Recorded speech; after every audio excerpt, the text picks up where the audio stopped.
If you were to look at Britain on a map today, you'd be forgiven for thinking that its borders only encompass those of the British Isles, a modest, damp island nation situated on the edge of the Atlantic.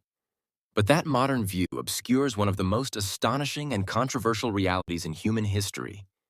There are still 14 overseas territories scattered across the globe where the British government still holds power. From Gibraltar, the strategic gateway to the Mediterranean, to the remote Falkland Islands in the South Atlantic. These are the last remaining possessions of Britain's once mighty empire. And how mighty was that empire? At the height of its territorial control, a little over 100 years ago, the British Empire covered 1/4 of the globe's landmass. It ruled almost a third of the world's population.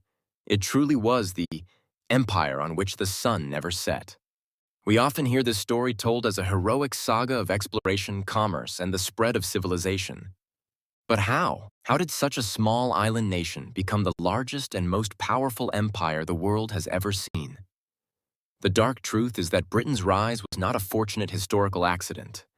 It was the result of relentless ambition, ruthless economic innovation, overwhelming military might, and often systematic exploitation on an industrial scale that shaped our modern world.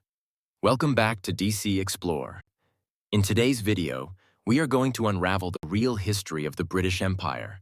We will examine the mechanisms that allowed this empire to flourish and the complex legacy it left behind. To understand this story clearly, first, we need to go back in time to a point before the state of Britain even formally existed. The foundations of the British Empire were laid long before that, and surprisingly, they were laid close to home. Throughout much of the history of the British Isles, the dominant power has been the Kingdom of England. With a well-developed economy and military force to match, England during the medieval and early modern periods began what historians call internal colonialism. They came to rule over the smaller independent kingdoms in Wales and, far more brutally, parts of Ireland. This process of conquest and subjugation served as a laboratory for later overseas expansion. However, to the north, the Kingdom of Scotland remained a fiercely proud and independent nation. They had bitterly and successfully resisted frequent invasions from their powerful southern neighbor. By the early 17th century, the world was changing. The age of discovery was in full swing. Catholic powers like Spain and Portugal had already built massive empires, extracting vast quantities of gold and silver from the Americas. Protestant England felt threatened and left behind. Queen Elizabeth I of England saw an opportunity. She issued several trading and exploration commissions to English adventurers. The intention was exploring and colonizing new territories yet to be claimed by other European powers. Many of these adventurers, like Sir Francis Drake and Sir Martin Frobisher, were essentially state-sponsored pirates known as privateers. They plundered Spanish treasure ships and claimed many lands in the name of England. But these claims were not followed up with permanent settlements. Early attempts often ended in failure. The first English colony established in North America at Roanoke Island in 1585 failed dramatically. The colonists mysteriously disappeared, never to be seen or heard from again. This lost colony highlighted the immense risks of early ventures. Elizabeth recognized that the crown could not finance these expensive ventures alone. Her solution changed the course of history: joint stock companies.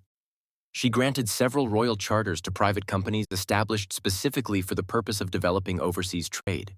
Companies such as the Levant Company, founded in 1592, and most crucially, the East India Company, founded in 1600.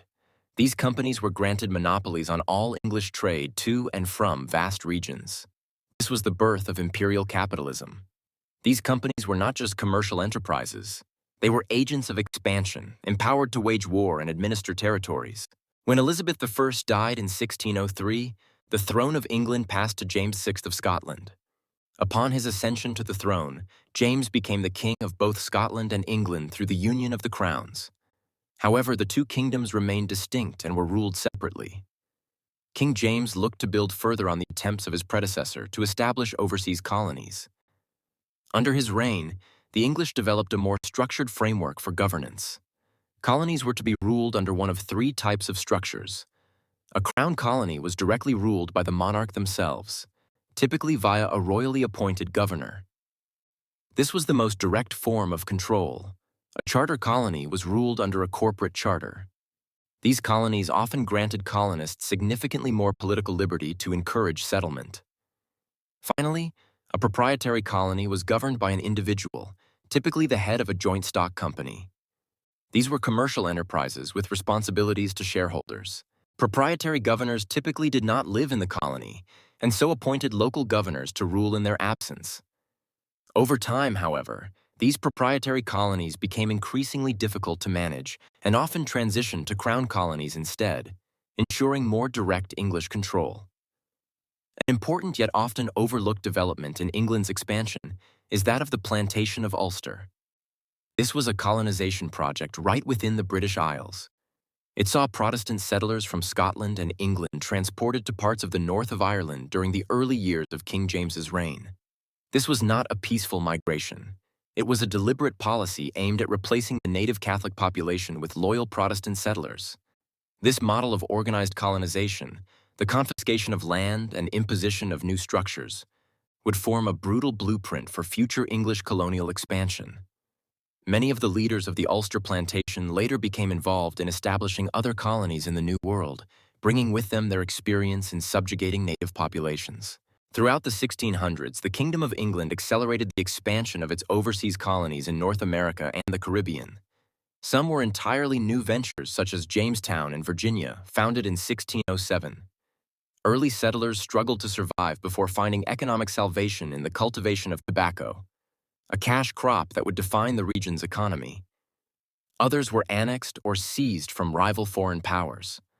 The rivalry between European empires often played out in the colonies. A prime example is New York, which was seized from the Dutch in 1665, securing a vital strategic harbor and solidifying the English presence along the Atlantic coast.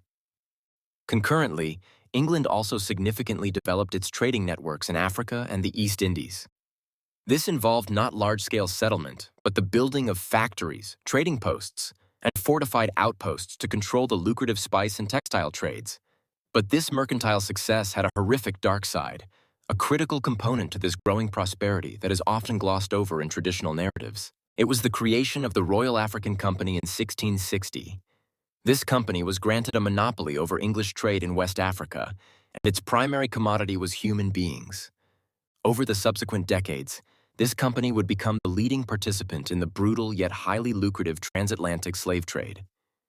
This was not a byproduct of the empire, it was one of its central engines.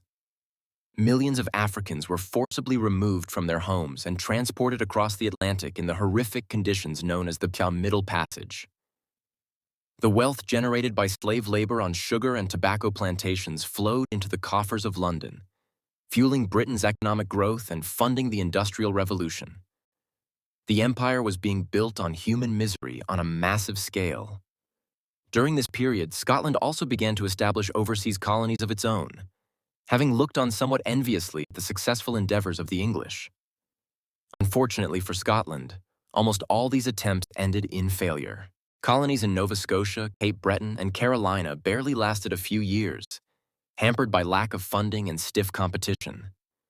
The most abject failure of Scotland's colonization attempts, however, came in 1698 with the Darien Scheme. This was one of the greatest financial disasters in history. This aimed to establish a colony controlling the overland trade route of the Isthmus of Panama between the Atlantic and Pacific Oceans. To finance the expedition, an immense amount of capital was raised from the public. People from all walks of life invested. The money raised accounted for almost a fifth of the wealth in Scotland at that time. It was a national gamble. When the ships arrived at the coast of Darien, they named the colony Caledonia and set about constructing a settlement called New Edinburgh. The attempts of the colonists, however, were to ultimately prove futile. The settlement quickly succumbed to food shortages, tropical disease, like yellow fever and malaria, and attacks from nearby Spanish forces. Notably, the English king forbade the English colonies from assisting the Scots, as he did not want to antagonize Spain. This betrayal sealed the colony's fate. Despite a resupply in 1699, the settlement was abandoned. The survivors, who totaled just a few hundred of the original 2,500, returned to Scotland in disgrace. Due to the total disaster of the Darien scheme and the loss of public money that had been invested into it, Scotland was plunged into a severe financial crisis. The nation was nearly bankrupted. This failure had profound consequences. Many then considered that their best and only chance of economic recovery would be to share in the benefits of England's colonial enterprise.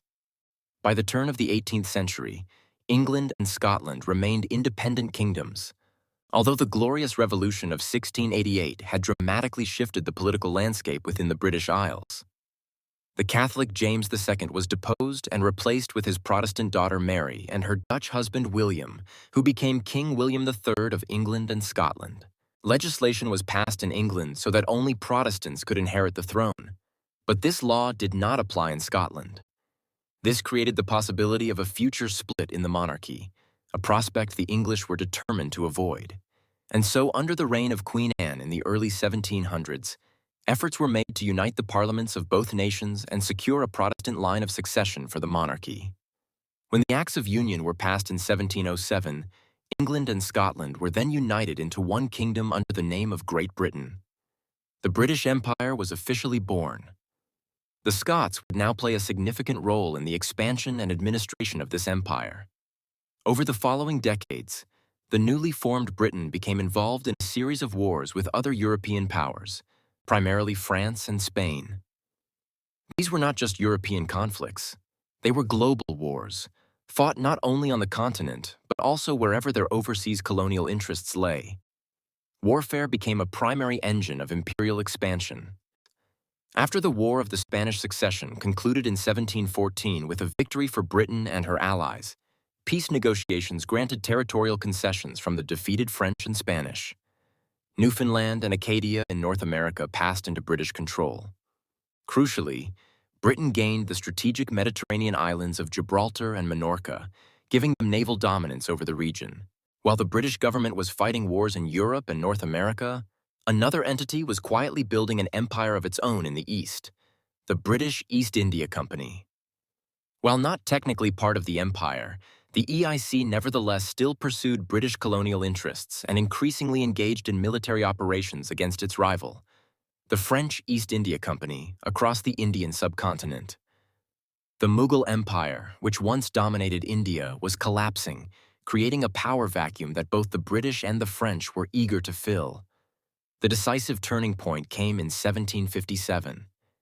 The aftermath of the Battle of Plassey wrestled control of Bengal, the richest region of India, away from the local Nawab ruler and his French allies.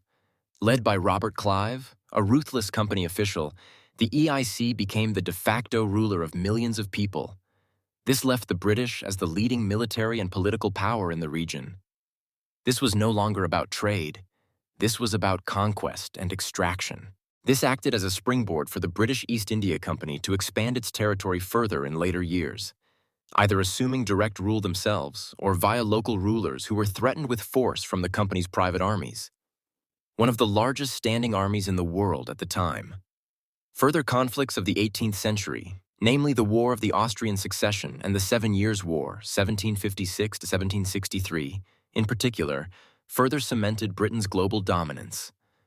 The 7 Years' War is often considered the first true world war, and it gifted Britain even further territorial concessions at the expense of her rivals. In North America, the conflict was decisive. The British captured Quebec in 1759, effectively ending French colonial efforts on the continent with the annexation of New France, Canada, by 1760. Florida passed into British control from Spain, leaving virtually the entire eastern seaboard of North America in British hands. The Treaty of Paris, which ended the 7 Years' War in 1763, also conceded the Caribbean islands of Dominica, Grenada, St. Vincent, and the Grenadines, as well as Tobago, to Britain. These sugar islands were incredibly valuable, generating immense wealth through slave-powered plantations. Britain was now the most dominant colonial and maritime power of the age.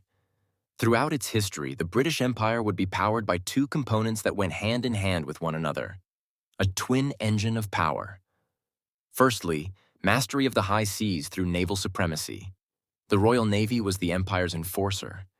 And secondly, indomitable mercantile trade that was free from foreign oppression. The imperial system was designed to enrich the mother country. This exponential increase in trade gained immense wealth for Britain through the taxation of goods that passed through its ports. However, ironically, the issue of taxation itself would soon lead to revolution and the first major and most humiliating colonial loss for the empire. Although Britain considered its colonies to be sovereign territory, it did not afford them the same rights and privileges which were enjoyed on the British mainland. The colonies were seen as subordinate. Following the expensive 7 Years' War, Britain was faced with a massive national debt. Parliament in London reasoned that the American colonies should pay their share for their own defense. Throughout the 1760s and 1770s, relations between Britain and its 13 colonies in America became increasingly strained due to Parliament taxing the colonies without their consent or representation. Many within the 13 colonies considered this a breach of their fundamental rights as Englishmen. The cry of "no taxation without representation" echoed across the colonies. Tensions escalated into violence. In 1775, the rebelling colonists formally renounced the authority of Parliament, resulting in the outbreak of revolution. Britain sent troops to quell the rebellion, expecting a quick victory over what they viewed as a disorganized militia. But in the following year of 1776, the leading political figures of the colonies assembled to form the Second Continental Congress and declared their independence from Britain. What followed was a long and brutal war. With crucial support from France and Spain, who were eager to weaken Britain, the colonial forces fought with remarkable determination. After a protracted war of 8 years, Britain's military forces in the colonies were finally defeated, and the United States of America was recognized as an independent nation. The loss of America marked a sea change for the British Empire. It was a profound shock to the system and a national humiliation. However, rather than collapsing the empire, it led to a strategic reorientation. After this, British colonial efforts shifted towards Asia, the Pacific, and Africa. This is where explorers had chartered many new lands yet to be colonized by Europeans. One such explorer was Captain James Cook, who undertook a series of epic voyages during the 1770s. He mapped and claimed much of the Pacific Ocean, including New Zealand and the eastern coast of Australia, in the name of Britain. Although Cook was killed on the island of Hawaii during his third voyage, the discoveries he made would be instrumental to the further expansion of the empire, opening up an entirely new continent for British colonization. Australia was initially designated for a very specific purpose. It was to serve as a penal settlement for British convicts who would otherwise have been transported to the 13 colonies before they were lost. The first shipment of convicts arrived in the colony of New South Wales in 1788, and this practice of sentencing criminals to transportation continued into the middle of the 19th century. It is crucial to remember, however, that Australia was not empty. Aboriginal Australians had lived there for tens of thousands of years, and the arrival of the British was catastrophic for them, leading to violence, disease, and displacement. Britain also expanded its colonial interests into the North Pacific, ensuring that Canada would remain British. Explorers such as George Vancouver and Alexander Mackenzie surveyed the western coast of North America in the 1790s. This subsequently opened up the territory to British mercantile interests, particularly that of the fur trade. Inroads were also made into the vast interior of the Rocky Mountains, which expanded British North America westwards. As the 18th century drew to a close, a new existential threat emerged in Europe. War with France in 1803 would once again challenge Britain's position as the dominant colonial power of the age, with the rise of Napoleon Bonaparte in the aftermath of the French Revolution. To protect itself and its colonies from invasion, Britain invested large sums of capital and resources into the war effort. The Royal Navy was the first line of defense, blockading French ports and attacking French overseas possessions across the globe. A crucial victory was won at the Battle of Trafalgar in 1805 against the combined Franco-Spanish Navy, albeit at the loss of Britain's Admiral Lord Nelson, who was killed in action.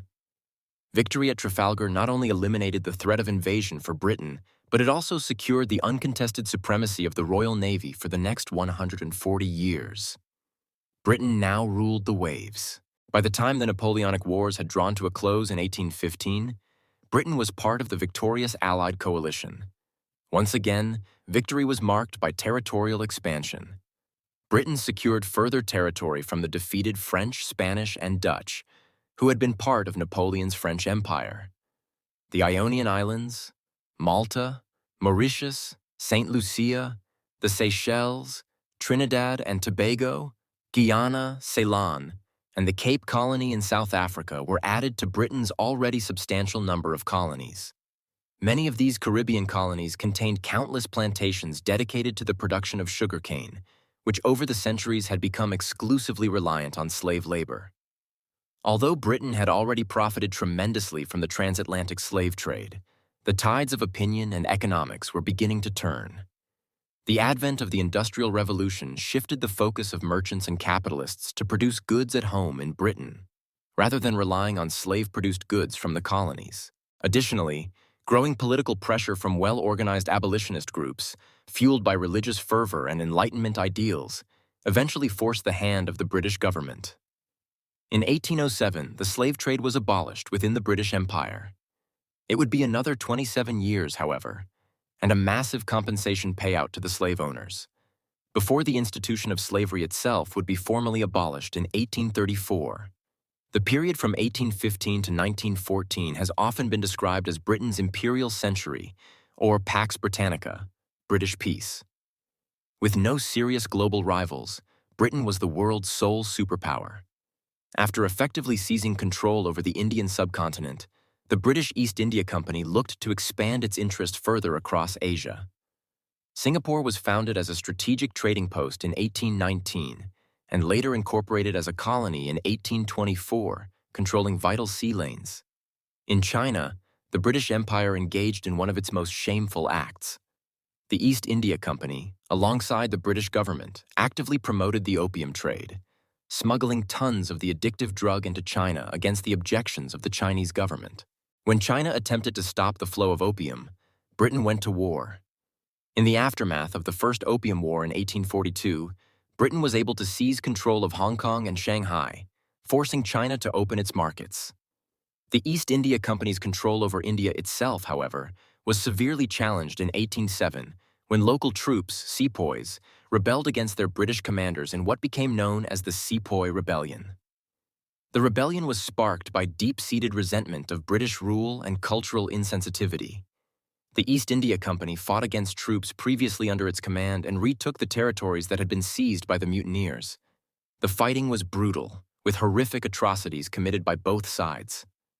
After the hostilities ended the following year, the British government decided to dissolve the East India Company, believing that it could no longer effectively rule the country.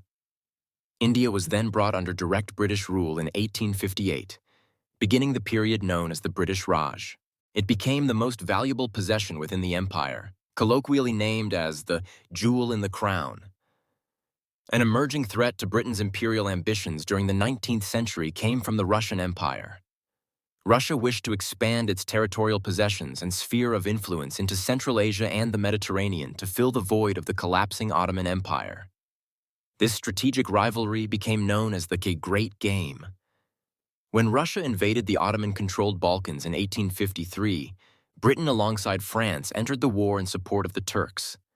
Fearing that Russia could threaten their colonial interests in the Mediterranean and the Middle East, particularly the routes to India. The resulting Crimean War of 1854 to 1856 was a resounding defeat for Russia and a confidence boost for the British, who remained the dominant global imperial power. Although the situation between Britain and Russia in Central Asia remained uncertain, a partial settlement to the issue was reached in 1878, which established respective spheres of influence. The British also gained control of Cyprus from the Ottomans that year as a surety. The continent of Africa also witnessed a rapid consolidation of British colonial power during the 19th century. British immigration to the recently acquired Cape Colony began to increase in the 1820s, which pushed out thousands of Dutch-descended settlers known as Boers into the northern hinterland. Resentful of British rule, they established their own independent republics, namely the Transvaal and Orange Free State. But the discovery of diamonds and gold changed everything. These two eventually succumbed to British occupation with the conclusion of the Second Anglo-Boer War in 1902. This war was brutal, with the British utilizing concentration camps to intern Boer civilians, another stain on the imperial record. Meanwhile, in North Africa, the opening of the Suez Canal in 1869, which linked the Mediterranean to the Indian Ocean, proved of vital strategic importance for British trade routes.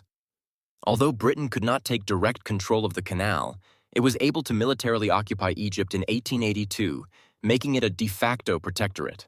Further territorial expansion and what became known as the Scramble for Africa in the late 19th century saw Britain gain control of much of the eastern and southern parts of the continent. The imperial vision was to build a continental railway from the Cape to Cairo, although this was never completed. As the 20th century dawned, Britain's position was unassailable. They were the leader in world trade and had adopted the role of global policeman. This power allowed it to also control the economies of nations who were not part of the British Empire, such as China, Argentina, and Siam. This was an informal empire based on economic might. An electrical telegraph network known as the All Red Line was completed in 1902, which allowed Britain to communicate directly with all of its overseas colonies across the empire. However, cracks were beginning to show. As Britain's predominantly white colonies developed economically and socially, they sought to gain political independence from the mother country. Canada was formed into a confederation in 1867 and granted the right of full self-governance, with the exception of international relations. Australia and New Zealand followed similar paths in 1900, becoming newly created dominions of the empire. Ireland also hoped to gain some form of independence from Britain during this time. Multiple Home Rule bills were put before the British Parliament, but these were all defeated on the grounds that partial Irish independence would pose a threat to the unity of the empire. The real threats to the empire, however, would ultimately come from the rise of Germany and the outbreak of the First World War in 1914. During the conflict, Britain relied heavily on the empire for importing food, resources, and, crucially, military support. Over 2.5 million men from Britain's dominions and colonies served in the First World War.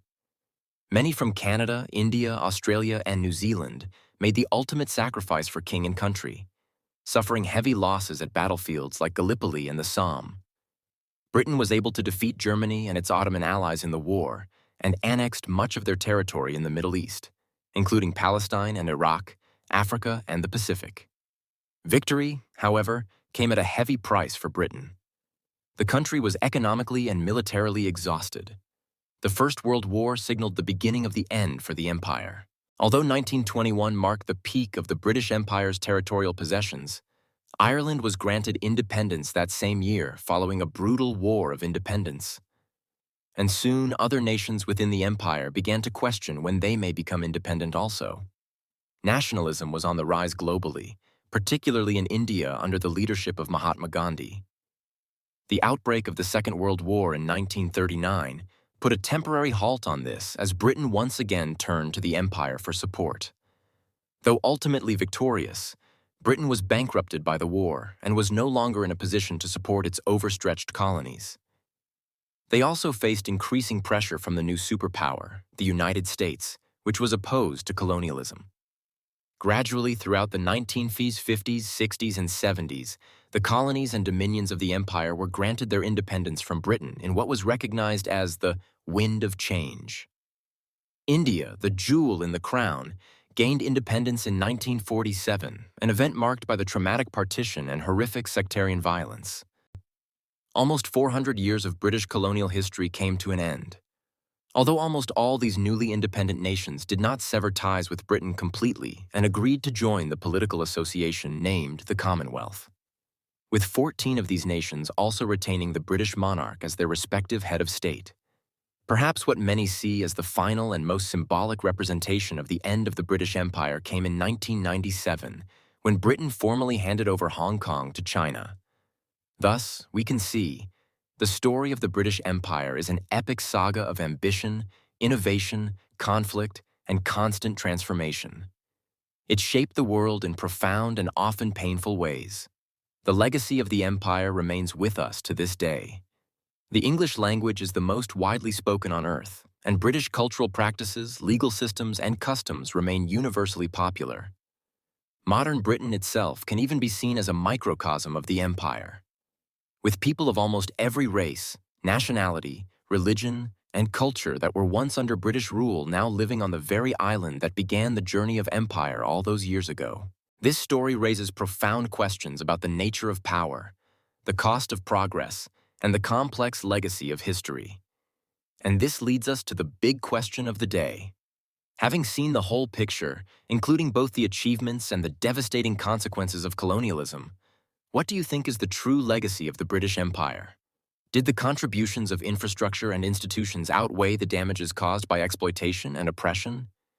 And more importantly, how should nations today address the complex legacy of colonialism? Should we rewrite the textbooks to reflect a more honest view of the imperial past? Please leave your thoughts, whether you agree or disagree, in the comments section below. We believe that the truth always needs multidimensional dialogue, and we read all of your comments. If you value perspectives that go against the grain and believe that history should be viewed honestly, please support us with a like for this video. And if you believe these stories need to be more widely known, please share the video.